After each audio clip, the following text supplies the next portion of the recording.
boudoir photographer and your clients feel awkward in photos, it's not them, it's the posing. I'm gonna show you my 3 base poses I use every time in a solo boudoir session that ends up in the album every time.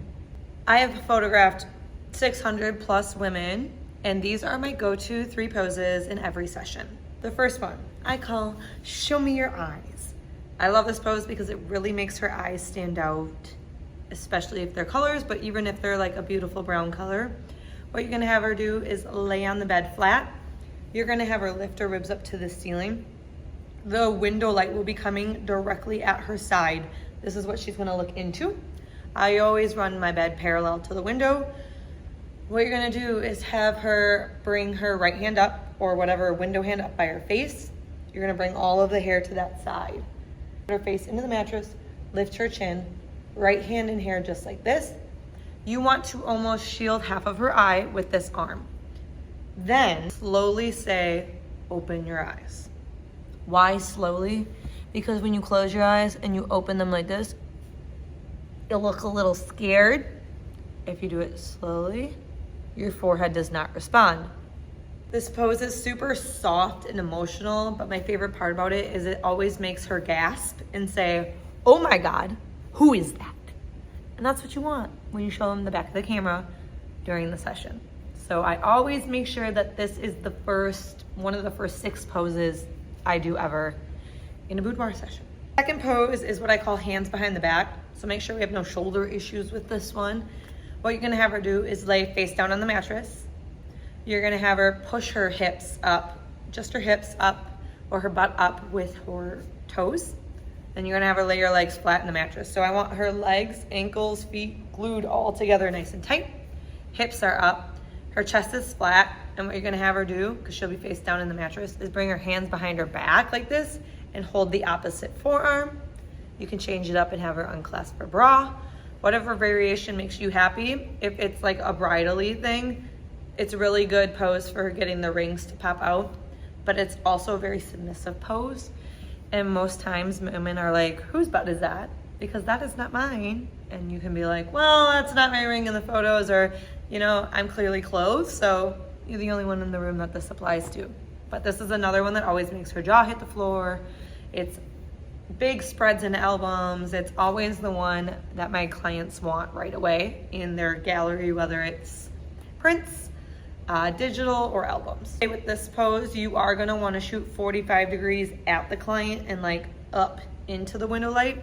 A lot of this stuff is angles. Like, just a quick tip, make sure they have that shoulder mobility to be able to pull their shoulders back like this. That's why I always check if anyone has limitations with prior injuries. You can change a pose completely by the angles or the way you shoot them. So like I said, I'm constantly shooting into the window light, whatever direction I can get it. Sometimes mostly I shoot 45 degrees into the window light. Sometimes I shoot direct on, depending, but a lot of times I like to watch the curvature from her spine up over her rump.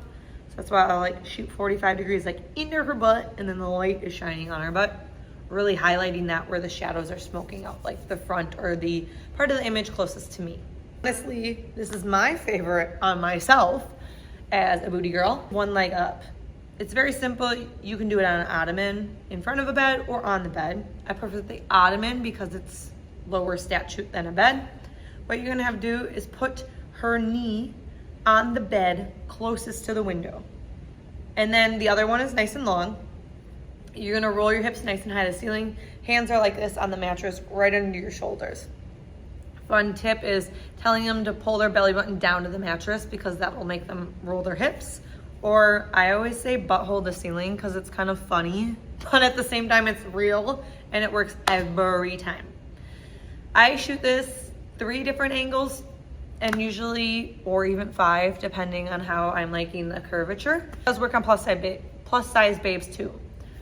What the thing is I like to look for is that, like, use her long leg or the leg on the ground as a ramp, because it'll make them, if they're like 5'2", look like they're 6 foot every time.